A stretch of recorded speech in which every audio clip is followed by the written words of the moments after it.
Yan po hindi tatri. Isa sa kahoy na makagagamot ng inyong diabetes. Yan po hindi tatri. Yan, nakuhaan ko na po ng birds diyan sa ibaba. Yan po yung D3. Malaking bagay na makagamot po sa ating diabetes. Maski ho sa atay, may problema tayo sa atay, ito po yung makagagamot na halaman. Dalipawin sa Ilocano po yata to. Sa English is devil tree. Yan po.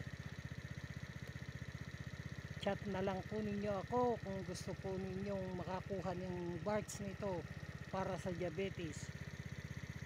Along Nueva Ecija po lang ang area na pwede kong ibigay.